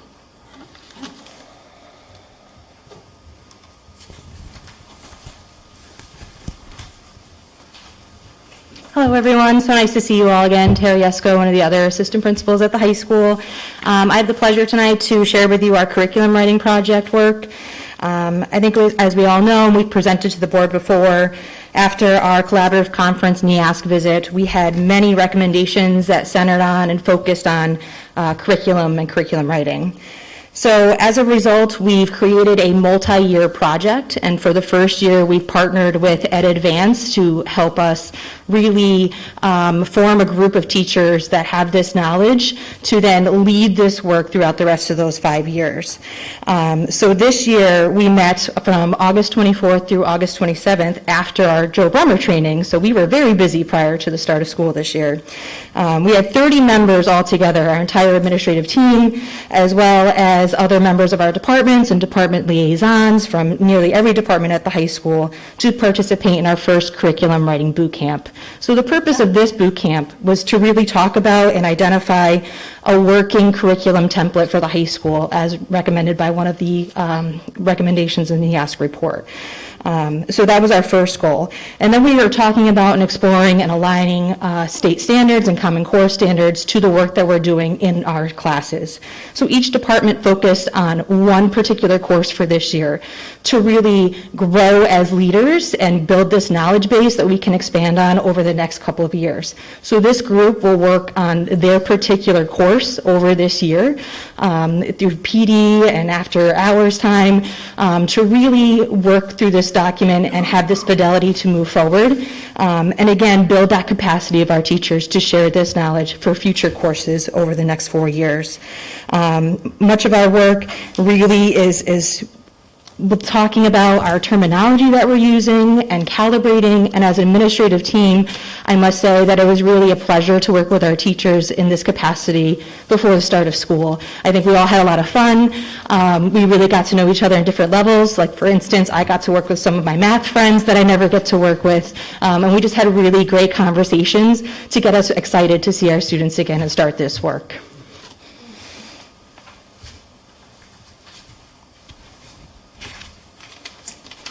So, my name is Matt Mangino. I'm the Department Liaison for World Languages, and I'm here to talk with you about the Universal Design for Learning. That was one of our achievement focus areas. So the Department Liaisons at Wethersfield High School first started learning about Universal Design for Learning in the spring as a way to prepare for the summer curriculum boot camp and subsequent curriculum writing that Tara mentioned. The purpose for UDL is to break down barriers to learning and to increase equity for all students, whether they have an IEP, whether they have ELL modifications, whether they come from a historically excluded group such as Black, Indigenous, or person of color, whether they are gifted, or simply have an increased interest in the topic at hand. UDL will help us break down barriers for all students. The reason that we do that is not because we want to create expert Spanish students or expert mathematicians, but rather because we want to create expert learners. We believe that UDL is a valuable toolbox because by using these tools, we will ensure access to rigorous curriculum with supports for learning. At its core, UDL implores us as educators to provide options for students. We should provide multiple means of engagement for students in green on this cast graphic. We should use multiple means of representation in purple, such as perception, which is as simple as customizing the display of information or access to vocabulary. We should provide multiple means of action and expression in blue. That speaks to how do we know that students are accessing the learning, but through multiple means for communication, construction, or composition. In the spring, the department liaisons took a deep dive into each level of this rich graphic. Immediately, we thought about lesson design. How can we make a day's lesson more accessible and productive for our students? But the reality is that UDL can embed unit design and curriculum design with the infrastructure of accessibility, building skills, and internalizing for all students. Right now, as a faculty at WHS, we are doing the work of professional development around building these high-leverage skills. In November, we will focus on the skills for recruiting interest in the top left corner. Our December PD will develop our teacher practice skills in the area of providing options for sustaining student effort and persistence. Subsequent PD sessions will be designed around each one of these UDL practices. And now, I will turn it over to my colleague, Jen Kumnick, who has an example of using UDL in the classroom. Hi, everybody. My name is Jennifer Kumnick. I'm the new math consultant and interventionist at Weatherfield High School. We wanted to just give you an example of how we're using UDL. Oh. Uh-oh. My slide is gone. Anyway, I can just explain to you the activity we're working on. So I'm working with Shannon Belanger in her Algebra 1 Level 2 classes. So that's our lowest level of our Algebra 1 classes. And the students on Thursday and Friday of this week are going to be taking a quiz. In the second half of class, the previous class, they had worked on reviewing and stations, and at the beginning of the class with the quiz, we're going to utilize a UDL lesson just for an additional review assignment. So the students are going to play trash kit ball. They're going to take out a piece of paper and with a model, create an equation. So they've been working on solving equations in different forms and varieties. So they're going to create an equation. They're going to crumple it up, throw it in the recycle bin, and we're going to move around, and a student is going to pull somebody else's problem out and complete it. And so they're going to complete the problem, and then they're going to compare with the students at their table, so they sit in tables. They're going to say to their partners, the person across from them, hey, can you check this problem out? Can you see if I did it right or wrong? And they're going to engage in some student discourse to talk about, yeah, you did a great job. I really liked how you moved the X's to the left. Or, no, I don't think this is right because you forgot to subtract here instead of add. And Mrs. Belanger and I are going to provide them with an example of what that discourse could look like. So this talks about UDL because students get to talk to each other.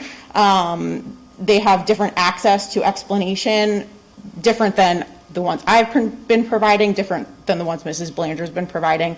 It's a different kind of activity, not one that they've done before in class, so it's a little bit more engaging than a traditional activity, class activity. And so it should be fun. I'm excited for it. And so we wanted to really provide examples of how this can be a simple modification to something we might traditionally do in a classroom, but really show teachers that it's not that hard, right? But it is going to be more engaging, because who wouldn't want to play trash kit ball in math class, right? That's amazing. So another thing that we're working on this year is really building our SRBI system within the high school. And I will be very honest, SRBI in a high school level is challenging, right? There are multiple different pieces, and they're constantly moving and changing. And so I am reaching out to my colleagues in other districts to see how that it works in their schools. And what you're finding is that they're all struggling. High schools have lots of needs, but really that's what our first year is looking at. So Jen Kumnick is our new math consultant / interventionist. And so as you look at what we're doing in year 1, it will look a little different in year 2 and year 3, because we need to grow that program. So for the first year, would you like to speak what you're doing first year? Yeah. So I've been really busy, so thank you very much for this opportunity. I've spent a lot of time planning lessons with teachers to foster more engaging things in classes, just like the trash kit ball I was just talking about. I've been supporting students in small group and large group, so I'll pull out and push in. I've also I've identified a particular group of students, that Algebra 1 team of students and I've assessed them all and identified a group of students that I can be working with, push in and pull out to really start that SRBI process. I've analyzed the data from the benchmark assessment that I've given them, which I plan to give to them a couple more times this year to show improvement, fingers crossed. And that's kind of what I've been working on. Absolutely. And as we move into our next year in a more formalized process, Jen's role will change a little bit. And so as we look at those students that have been identified through our assessment program, we'll start a more formalized process that, Mrs. Granado, you're more familiar with in the SRBI realm, but it'll look similar. But it is something that we need to learn and grow and use our new resources and blend with our old resources to really have a robust system to support students.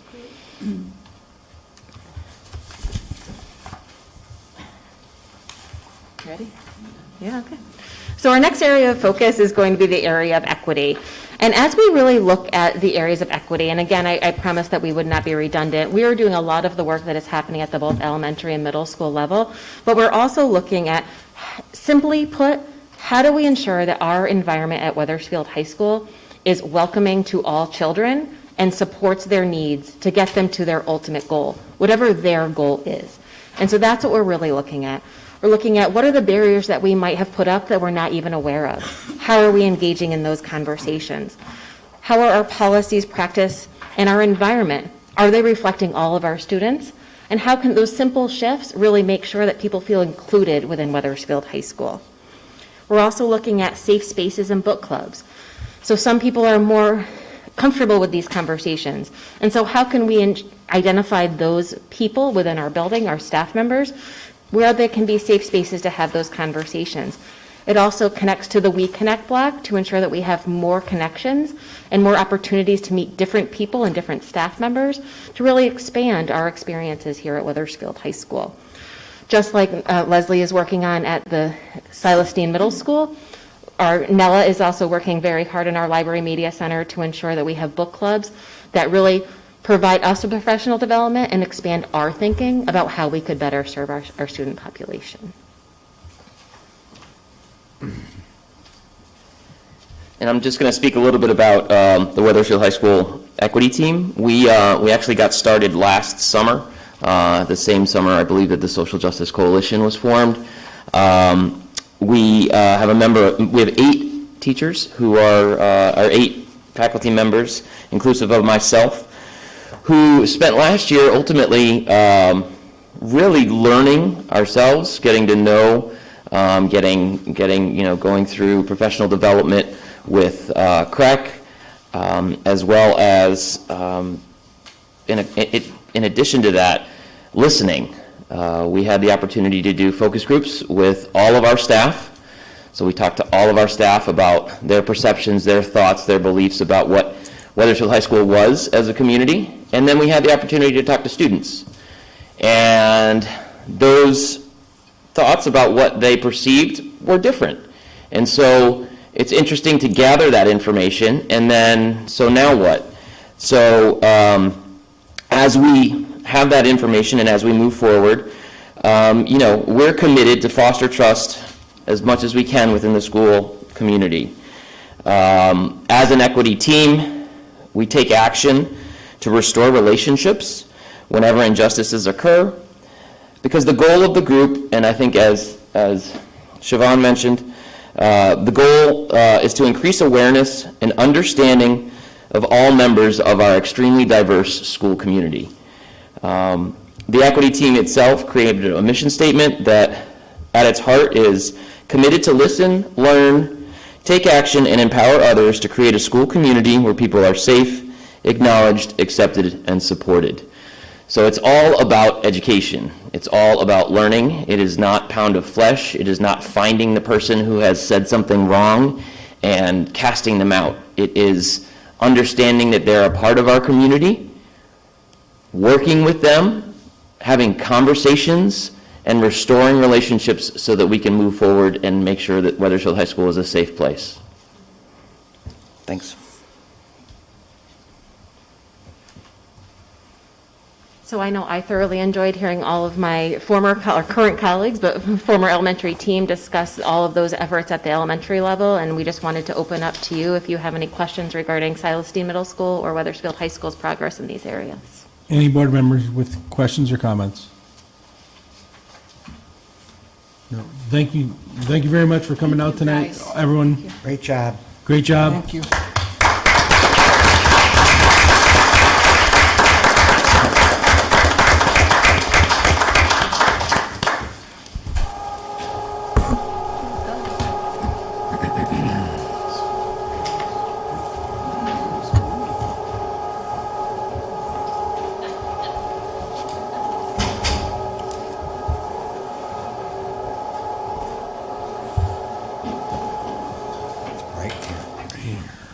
Okay, moving on to meetings held. Students, programs, and services on 10/19/21. Mr. Healy. Yes, Mr. Chairman, thank you. Members have the report that the Vet School Solutions, our partners, presented the other night, which I thought was very informative. They partner with the school district to help implement culturally inclusive mental health and behavioral support programs that improve care, strengthen outcomes, address trauma, maintain students in their home district. And we did get a very good, I think, very productive report of the work that's being done, given the challenge that we have. I thought it was very informative and encouraging. I know Bobby and Chuck and Jim were at that meeting. I know Sally could probably backfill any real details. You can see the results of this program last year, where it reduced absenteeism, discipline, increased retention, and most importantly as well, increased grade aptitude. So a lot of good things are happening. Obviously evaluating whether more will be needed as the program is implemented through the year. Thank you, Mr. Healy. Moving on to the Correct Council on 10/20/21 and Wethersfield Early Childhood Collaborative on 10/25/21. Ms. Granado, they're both yours. Yeah, thank you. So Correct Council met on Wednesday, October 15th. Correct Council is the Capital Region Education Council, of which Wethersfield is a member along with 35 other surrounding towns. The council is responsible for the regional magnet schools and Project Choice, and they have also organized and are working on a Hartford Head Start. The meeting began with Tim Sullivan, the superintendent of CREC, giving a presentation on the mission, vision, and strategic plan for CREC, which is comprised of 16 schools, 8,814 students, and 792 staff members. I just found that so interesting. More info on this presentation can be found on their website. The meeting also had reports from Greg Florio, the executive director, and Lydia Tadone, the council's chair. Their reports are also online and in their website minutes. The recommended action for that meeting was on policy changes that were approved by the CREC Council. And the last presentation was by Patrice McCarthy, the legal rep for CREC and CABE. CABE is the Connecticut Association of Board of Eds. She is the rep to our General Assembly. She reported that the governor's executive orders will remain in place until February 15th, 2022, and the legislature will be reconvening in February, and CABE will be advocating its legislative agenda then. You know, there's many reasons I've enjoyed being on the CREC Council. I learned from my connections with other towns' Board of Ed members, and I get a chance to hear and understand the issues facing central Connecticut school districts. And we get important updates on the working of our legislature for education. And then on to WEC. They kind of go together. WEC is Wethersfield's Early Childhood Collaborative, and they had their annual meeting, so this is a long report, on Monday, October 25th, and it was a Zoom meeting. The mission of WEC is that all Wethersfield children birthed to 8 are healthy, developmentally successful learners, and connected to the community. Our guest speaker was Beth Bai, Connecticut's Commissioner of Early Childhood. Commissioner Bai spoke of the need to focus not just on 4-year-olds for early childhood learning, but every community should focus on all 3- and 4-year-olds. She also spoke of the agency as it oversees a network of programs and services that help young children and families thrive. The Department of Early Childhood is made up of various divisions and programs, and all this info on the department can be found on their website. Commissioner Bai stated that a strong early childhood education benefits our children, families, the economy, and promotes equity. The Biden administration has $450 billion in funding for early childhood, which includes child care, universal pre-K, and child care infrastructure. Of that, $200 million is targeted for Connecticut. The presentation continued with Julia Levy, who spoke on the app Sparkle. It's a developmental screening app for parents, and these parents are preschoolers, which also includes a library of 1,500 play activities and connections with professionals on child development. Following that was a discussion on mental health for all students. In the Wethersfield Public Schools, the students are proving to be resilient, but many are behind on their social skills. The social and emotional programs are focusing, and we heard it tonight, on students learning SEL skills through problem solving. There continues to be a school, family, community partnership to help with all students in all age groups. And again, our teachers continue to be the heroes with all this work. And the annual meeting ended with Jim Welch, our WEC coordinator, discussing WEC's parent administrators, ambassadors, and the governor's parent cabinet, also WEC's accomplishment, WEC's pre-K numbers, website starts, and the number of Facebook posts. And as the meeting was concluding, we heard from parents in our Family 2Gen class who spoke of how they have overcome many obstacles to become thriving Wethersfield families. Thank you. Thank you, Ms. Granato. Finance and Operations Committee meeting held tonight, 10/26/21. Mr. Riley. Thank you, Mr. Chairman. Basically, the budget year-to-date is $18,290 to the good. So we're not too far along with the budget. We expect to have more details come next month. There is also an RFP for the bus company contracts. Thank you, Mr. Riley. Moving on to meeting scheduled, we have a Wethersfield Early Childhood Collaborative meeting on 11/8/21. There is no unfinished business. Public comment. Anyone in the public wishing to make comment, you have 5 minutes. Please come to the podium. State your name and address for the record. Seeing none, public comment is closed. Moving on to board comment. Anyone from the board wishing to make comment? Ms. Granato. Okay, there was another meeting that's not on our agenda, but it's part of our strategic plan, as a matter of fact. The Wethersfield HAT, the Hunger Action Team, met on Friday, October 1st, in a Zoom meeting. We heard a report from Chef Bobby of Chartwell's on our school's food service. There is free breakfast and lunch at all the Wethersfield Public Schools for this entire school year. He reports that 4 out of 10 students in Wethersfield are food insecure. This food program is important for obvious reasons, but also because there's absolutely zero chance of someone getting shamed for not having enough money or lunch. Everyone is equal.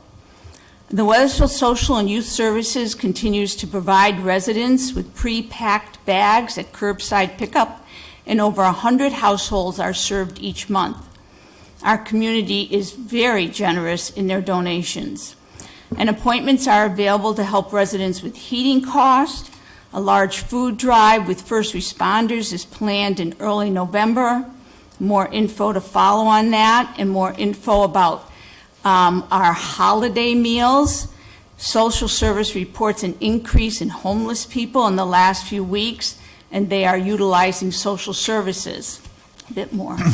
Service for seniors in our town include bags of food, Operation Fuel for emergencies on heating bills, and monthly food boxes. And with the generosity of the Wethersfield Mayor's Ball, every senior resident in our assistant programs receives an additional bag of fresh produce. Salvation Army will be providing holiday meals, and if you or someone you know is in need, please contact them, as the deadline is November 5th. COVID relief money spending plan has not been released yet.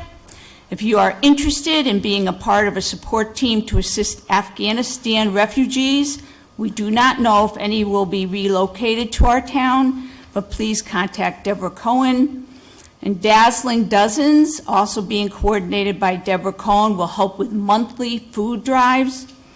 Wethersfield High School will be collecting food donations at a home football game in November, Let's Tackle Football, and they also have a drive for health and beauty products. And last, HAT webinars are open to all, and the goal of these webinars is to increase knowledge and build capacities to better assist our communities. And I say again, what an incredibly generous town Wethersfield is. And just one more comment, I promise. Wethersfield Education Foundation is doing an author in residence, and this week it is going on in our elementary schools. Catherine Gorski O'Connor, a former Wethersfield resident, is spending her days this week being with our youngest authors and illustrators as they work with this accomplished writer. I've had a chance to watch Catherine and our students work together with excitement, laughter, and learning. Next year, the plan is to provide an author in residence for a week in Silas Deane Middle School, and in the third year to have an author visit the Wethersfield High School. Thank you. Thank you, Ms. Granado. Any other board members wishing to make comment? Mr. Lesser? Thank you, Mr. Chairman. I have two things. First, the Career Advisory Board meeting met last night, and we, as you might remember, this is the group that connects our business community with our students for internships, job shadows, lunch and learns, resume writing, and the group and the program is off and running again. This year we'll be doing mock interviews soon, and we're teaching the kids the soft skills. Two areas we really want to grow into in the near term is to have internships for our students, which is a great learning experience for them with local businesses, and local businesses can really use the help. And secondly, we'd like to have a job fair. Again, local businesses really need the help, and students are looking for work. I want to thank Jim and Bobby and Michael, who were there last night and continue to contribute a lot. And we'll be having our career fair this year in the spring, in person, hopefully, in the high school, and we will do it together with Newington, which we're really excited about. So that's the Career Advisory Board. The second thing I wanted to mention quickly is how grateful I am. I'll start with my fellow board members who devote so much time and energy to our schools. It's been great working with you. Michael, Sally, all our administrators, you do an amazing job. Our teachers, students, and families. It's been a wonderful 2 years. This is the last meeting, that's why I'm saying this. This is the last meeting of this board, and I'm so grateful for the opportunity to work with everybody, to serve the community, and I wish my fellow board members and administrators, teachers, and everyone the best of luck. Thank you, and Chuck, thank you. Thank you, Mr. Lesser. Any other board members wishing to make comment? Yes, Lena. I just have a few new updates from the high school. So first off, Mr. Martin's journalism classes have begun publishing articles and stories to our online newspaper, The Eagle Eye, which you can find by searching www.eagleiwhs.com. And these have all different topics of stories from food, sports, school, and professional, teacher highlights, fashion, television, really anything we feel inspired and passionate to write about, which is something that's great about the class. And as part of the class myself, I know that all of us students have put lots of time and effort into each of these pieces, and would love for all of the community members to just see what we're about and to find out more about what's going on in Wethersfield and in the high school. And also, our hiking club just hosted an event at Hubbard Park in Meriden to support the Connecticut Children's Medical Center. The team's goal was to raise $550 in donations, but by the end of the event, they had exceeded this number and raised a total of $636 altogether. And they were so pleased with this absolutely amazing turnout for such a wonderful cause. And this Thursday, October 27th, right after school, the Student Council is hosting a pumpkin smash, which probably sounds really interesting. But it's for anyone who signed up to just come and smash pumpkins for a chance to win a prize. So get their anger out or any stress. And then last but not least, the class officer election results have been finalized and announced for the upcoming year. And all of those elected are very excited to get back to work and back to business and to finally be fully back in the building. So that's all I have for updates from the high school, and thank you. Thank you. Any other board members? What, real quick? Yes, sir. Thank you, Mr. Chairman. I just wanted to offer my thanks to the work that Elaine Paradise has done. I know she's not here tonight, as well as Kelly Evans and my good friend Ken Lesser, who I've served on another board with. And I wanted to commend Ken again for everything you've done on this career operation. It's been a fantastic success, and it's all due to your leadership and hard work putting it together and making it a reality for our students. You know, this kind of thing is really important, and it gives our kids a look at the future, gets them ready, gives them an added skill to meet the world and be productive, and you're to be commended, and I know you'll keep working on it. And I just personally think it's a great thing you've done. I've watched you do it, and I think the public owes you a lot of thanks for that. So I just want to tell you that, and wish you some luck on Tuesday. Thank you, Chris. All right, thanks. Anyone else? Seeing none, do I have a motion to adjourn? So moved. Second? Anyone? One of them. I'll second. Thank you. All in favor, say aye. Aye. Opposed?